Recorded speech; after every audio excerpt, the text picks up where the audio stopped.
Avec Stanislas de Saint-Hippolyte, tout seigneur, tout honneur. C'est écrit, vous me l'avez écrit. On commence avec les journaux chiliens, bien évidemment. Et oui, avec la une de la Tercera, je vous l'avais promis hier, dès qu'on l'aurait. La Tercera, c'est un des grands journaux chiliens.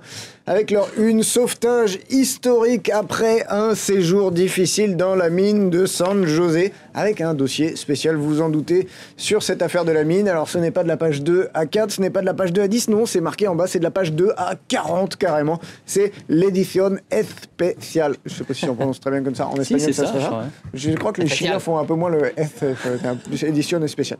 Bref, toute la presse internationale en parle. Vous vous en doutez, je vous montre un peu les unes de la presse britannique. Ça n'est pas Gilbert Montagnier, mais bien un mineur, le miracle de San José. À la une du... Vous savez qui c'est, lui? C'est Mario Sepulveda. Le numéro 6, c'est lui, hein, c'est ça? 6e à être sorti, me semble-t-il. Ou 4e plutôt. C'est celui qui a dit maintenant il va falloir changer les règles de sécurité aussi. Et ben voilà, et ben le Mario Sepulveda est également à la une du Daily Telegraph que j'aime beaucoup. The Independent nous dit que le monde entier nous a regardés, mais c'est une nation entière qui a été transformée avec cette belle photo de la joie qui n'est plus confinée comme les mineurs l'étaient dans ce trou de mine à 700 mètres de profondeur. Le monde entier nous a regardé, une nation s'est transformée, le sauvetage qui a captivé le monde entier a insufflé, nous dit The Independent, au Chili, un nouvel esprit d'optimisme. Un nouveau souffle, vous voulez dire. Nouveau souffle.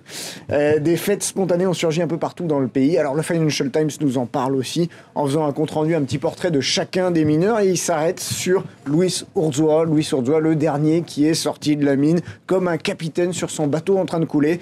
Il a refusé de quitter la mine avant que le dernier de ces hommes soit enfin en sécurité. Le Times nous parle un peu de l'émotion de ces 33, 33, le compte des 33 fait remonter nous remonte l'esprit et nous touche au plus profond de nos émotions. Ma traduction n'est pas parfaite.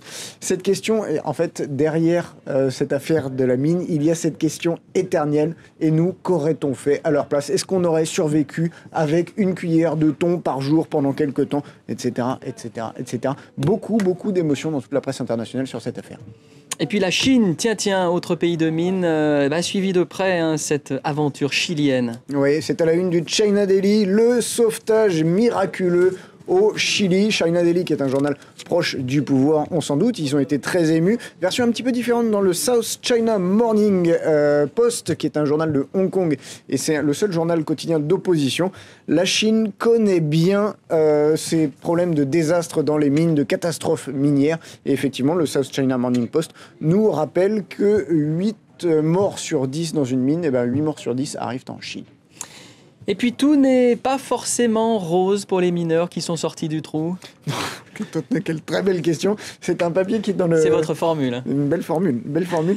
C'est un papier à lire dans le San Francisco Chronicle, journal de San Francisco de la côte ouest des États-Unis. Épouse contre maîtresse, les mineurs seraient-ils à nouveau pris au piège ? Parmi les cris de joie et les premières images de liberté, il y a un autre feuilleton télé qui se joue, nous dit le San Francisco Chronicle. Les femmes des mineurs, mais aussi leurs maîtresses, toutes sont venues à la mine de San José. Dans certains cas, la femme, comme la maîtresse, demande à bénéficier des aides gouvernementales. Un des mineurs avait 4 femmes qui se battaient pour lui. C'est un secouriste qui raconte, il a vu cette scène. La cantine de la Croix-Rouge, il raconte qu'à la cantine de la Croix-Rouge, on a dû séparer 2 femmes, une femme et une maîtresse qui se battaient, qui en venaient aux mains. À la clé, c'est vrai qu'il y a quand même des milliers de dollars d'aide pour les épouses ou les maîtresses de ces mineurs chiliens. Et puis c'est arrivé pour ce 22e mineur, c'est sa maîtresse qui est venue le chercher.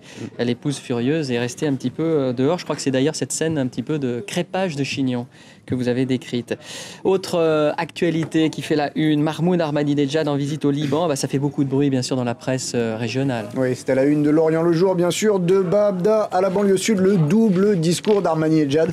Le président Ahmadinejad a endossé un double habit hier au premier jour de sa visite, nous dit L'Orient le Jour, avec un discours politiquement correct tenu à Baabda, celui du parrain du Hezbollah qui lui a permis dans son discours nocturne à la banlieue sud de se déchaîner contre l'Occident. Double discours. Du coup, il y a une chronique à la une de L'Orient le Jour qui s'appelle Ahmadimagination. Hier, les routes étaient désertes au Liban. Ce n'est tout de même pas le spectre d'Ahmadinejad qui a planqué tout le monde chez soi. Si, un peu.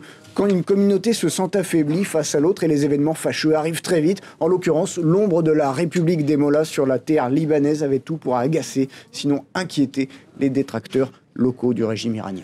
Et on suivra bien sûr sur France 24 cette visite très controversée de Ahmadinejad attendue ce jeudi au sud Liban. Merci Stanislas, c'était la revue de presse. C'était la revue de presse présentée par les hôtels Pullman.